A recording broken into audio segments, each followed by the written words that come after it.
मुझे भी उतार लेना चाहिए, जमीन को छूना चाहिए। ये घटना तो वैसे क्षण भर में होती है, लेकिन तैयारियां उसकी करनी पड़ती है।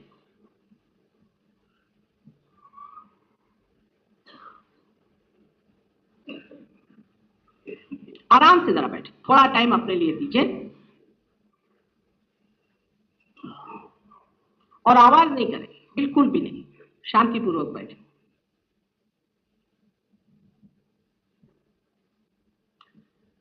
ये कुंडलिनी है जो कि आपके अंदर भी अंकुर रूप आपके त्रिकोणाकार अस्थि में, ट्रायंगुलर बोन में स्थित है। यह शक्ति परमात्मा ने एक अंकुर के तरह आपके अंदर स्थित की है। अब इसके बारे में बहुत कुछ कहा जा सकता है, लेकिन सिर्फ इतना कहूंगी कि ये आपकी माँ है और जन्म जन्मांतर तक ये आपके साथ रही है। और आपने आज तक जो कुछ किया, आपका जो कुछ भव है, भूत है, उसका सारा टेप इसके अंदर लिखा हुआ है, सारा माइक्रोस्कोपिक टेप इसके अंदर है। आप इसको ठगा नहीं सकते। और ये नोट करती जाती है कि आपकी क्या संपदाएं हैं, आपने क्या गलतियां की, क्या अच्छाई की, क्या आप में गुण है, क्या आप में दुर्गुण है, आपकी क्या खोज रही। ये त्रिकोणाकार अस्थि में अत्यंत पवित्र आपकी माँ है। और उसके नीचे में जो चक्र है, इसे आप देख रहे हैं, ये गणेश जी का चक्र है। यह अपनी माँ गौरी, जिसको कि हम कुंडलिनी कहते हैं, उसकी रक्षा करने के लिए नीचे बैठी। माने जो आदमी पवित्र नहीं है वो कुंडलिनी का कार्य नहीं कर सकते। सिर्फ अत्यंत पवित्र आदमी को ही अधिकार होता है कि वो कुंडलिनी का कार्य करे।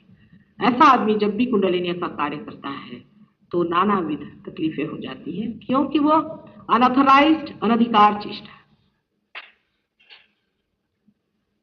आप गणेश स्वरूप हो जाते हैं जिस वक्त में कुंडलिनी जागृत होती है, क्योंकि हाथ जब आपके मेरे और हैं तो बहता हुआ चैतन्य हाथ में से गुजर के और इन दोनों नाड़ियों में से नीचे उतरता है और जाकर गणेश को खबर देता है कि अब कुंडलिनी उठ सकती है।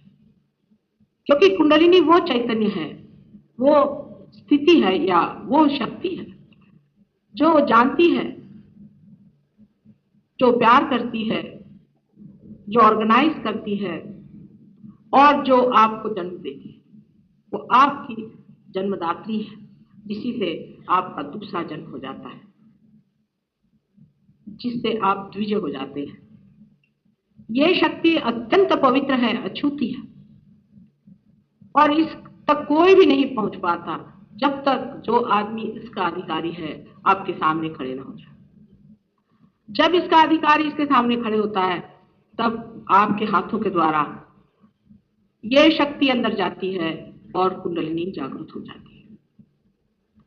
यह अपने आप जागृत होती है, इसके लिए कोई भी मेहनत करने से जागृत नहीं होती है, क्योंकि ये जीवंत क्रिया है, ये बिल्कुल जीवंत क्रिया है। कोई सा भी जीवंत कार्य मेहनत से नहीं होता है, वो अपने आप घटित होता है। उसी प्रकार कुंडलिनी अपने आप जागृत होती है। सिर्फ उसे ये पता होना चाहिए कि अपने सामने वो इंसान खड़ा है जो उसका अधिकारी है।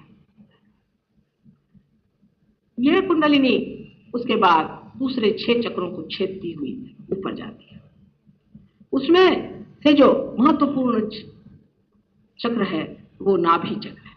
हालांकि ये तीसरा चक्र माना जाता है, पर कुंडलिनी दूसरे चक्र को न छेदते हुए पहले तीसरे में जाती है, क्योंकि दूसरा चक्र नाभि से निकल के ऊपर घूमते रहता है। दूसरे चक्र से भी शक्ति को खींचा जाता है, उसमें से चित्त को खींचा जाता है। दूसरा जो चक्र स्वादिष्ठान है उसमें आपका चित्त है, अटेंशन है। इस चक्र से चित्त को खींच करके कुंडलिनी अपने ऊपर छा लेती है। जैसे कि समझ लीजिए किसी कपड़े के अंदर से मेरा हाथ चला जा रहा है, आपका जो अटेंशन है, आपको आश्चर्य होगा, आपके पेट में रहता है, आपके सर में नहीं रहता है। अटेंशन आपके पेट में रहता है, लेकिन ज्ञात अपने ब्रेन से होता है। वो किस प्रकार, वो भी स्वादिष्ठान चक्र की ही वजह से। वो बाद में बताऊंगी आपको, आज तो इतना ही बताऊंगी कि जो चित्त है उसे लेते हुए कुंडलिनी ऊपर उठने लगती है। उसके बाद स्वादिष्ठान चक्र जो है वो हमारे कार्य करने का, आगे की बात सोचने का, विचार करने का सेंटर है, क्योंकि इसी सेंटर से हमारे पेट में जो मेद है, जो फैट है, उसको बदल करके और मेंदु के लिए यानी अपने ब्रेन के लिए ठीक बनाया जाता है। वो इसी केंद्र का काम है, इसे स्वादिष्टान चक्र कहते हैं।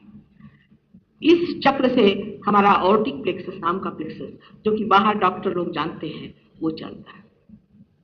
ये चक्र आजकल मॉडर्न लाइफ में बहुत ज्यादा विद्यमान है, क्योंकि हम लोग बहुत ज्यादा सोचते रहते हैं, हर समय हम लोग सोचते रहते हैं। अति सोचने की वजह से हमारे जो दूसरे काम इस चक्र से होने के होते हैं वो निग्लेक्ट हो जाते हैं, उनकी तरफ हम ध्यान नहीं दे पाते। वो काम इस प्रकार है कि ये चक्र लिवर के ऊपर का हिस्सा, पैनक्रियास, स्प्लीन, किडनी और यूट्रस सबको संभालता है। जब हम बहुत अधिक सोचते हैं तो हमें डायबिटीज की बीमारी हो सकती है, क्योंकि हमारा एक ही चक्र है जो कि सोचने के लिए भी मेद को या फैट को बदलते रहता है, और वही चक्र है जो हमारे पैनक्रियास को भी संभालता है। इसलिए जो आदमी बहुत सोचते विचारते हैं उन्हीं को डायबिटीज की बीमारी होती है। और दूसरी बीमारी जो किडनी की बीमारी है वो भी ऐसे ही लोगों को होती है जो बहुत सोचते विचारते रहते हैं। उसके और भी कारण हो सकते हैं, पर मुख्य कारण किडनी की बीमारी का अधिक सोच विचार करना है। अधिक सोच विचार करने से लिवर भी खराब हो जाता है और यूट्रस पे भी इसका बड़ा असर आ जाता है। अब आप कहेंगे कि माँ, सोच विचार कैसे रोका जाए?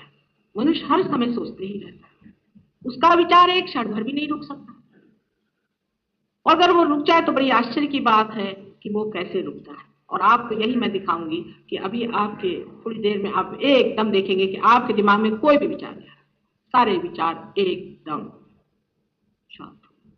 आप अंदर देखिएगा, आपको लगेगा कोई भी विचार हमारे दिमाग में नहीं आ रहा, हम एकदम शांत। ये जब आज्ञा चक्र जो ऊपर में है, जब कुंडलिनी वहां पे लांग जाती है तब घटित होता है। उसके बाद में नाभि चक्र जो है ये भी बहुत ही महत्वपूर्ण है।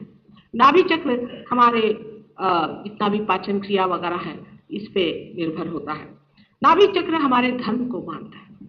मनुष्य का भी धर्म होता है, सिर्फ उसको स्वतंत्रता है, चाहे वो अपने धर्म में रहे या न रहे। बाकी संसार की किसी भी चीज में स्वतंत्रता नहीं। जैसे कि सोना है, उसका अपना धर्म है कि वो खराब नहीं होता। बिच्छू का अपना धर्म है कि वो डंक मारता है। सांप का अपना धर्म है, शेर का अपना धर्म है, वो अपने अपने स्वधर्म में बैठे रहते हैं। लेकिन मनुष्य को स्वतंत्रता परमात्मा ने दी हुई है। वो ये स्वतंत्र है, चाहे तो धर्म में रहे चाहे अधर्म में रहे। उसको चाहे बुराई जीतनी है तो बुराई को जीत ले, और चाहे तो वो अच्छाई को जीत ले। ये स्वतंत्रता परमात्मा ने विशेष रूप से मनुष्य को क्यों दी? क्योंकि इसके पाए बगैर बसा आता बसा एक तर उशिरा नाही येऊन सगळ्यांना डिस्टर्ब नाही केलं पाहिजे, बसा तिकडेच बसा मागे। आप लोग दूसरों ने देखिए चित्त इधर रखे, मैं आपके कुंडलिनी पर चित्त दिया, तिथून उशिरा आले इकडे नका पाठवू। सो धर्म हमारे अंदर जो स्थापित हुआ है उसके लिए हमें इसलिए परमात्मा ने स्वतंत्रता दी है कि अगर उसके साम्राज्य में हमें जाना है तो पहले हम स्वतंत्रता में उसका वर्ण करें। अपनी स्वतंत्रता में कहें कि हमें परमात्मा चाहिए। हमारे ऊपर अगर कोई जबरदस्ती करके कहे कि हाँ परमात्मा को मांगे, तो ये कौन सा मांगना हुआ और ये कौन सा इवोल्यूशन हुआ। इसलिए इस दशा में पहुंचने पर मनुष्य को अपनी स्वतंत्रता में ही परम तत्व को मांगना चाहिए, किसी जबरदस्ती की वजह से नहीं, किसी बीमारी की वजह से नहीं, किसी दुख की वजह से नहीं, किसी तकलीफ की वजह से नहीं, पर इसलिए क्योंकि ये परम पाना ही हमारे जीवन का लक्ष्य है। इस स्वतंत्रता में जब आप जागते हैं और परम की इच्छा करते हैं तभी परमात्मा के महाद्वार आपके लिए खुलते हैं। इस धर्म के सेंटर के चारों तरफ गुरुओं का स्थान है। ये 10 गुरु हमारे अंदर बसे हुए हैं। ये मुख्य 10 गुरु हैं। ये दत्तात्रेय के अनेक अवतरण हैं। इनमें से हम कह सकते हैं शुरू से कि सोक्रेटिस अपने जमाने के, मोसेस पुराने जमाने के, इब्राहिम, मोहम्मद साहब, गुरु नानक, अभी अपने जो शिरडी के साईनाथ हो गए, ये लोग सब एक ही तत्व के, ज़ोरास्ट्र, ये सब लोग एक ही तत्व के, एक ही व्यक्ति के, एक ही महत्ता के अवतरण है, उनमें जरा भी अंतर नहीं है। सभी सहजियों से विनती है, हमारे इस चैनल को सब्सक्राइब करके सहज को फैलाने में हमारी मदद करें। जय श्री माता जी।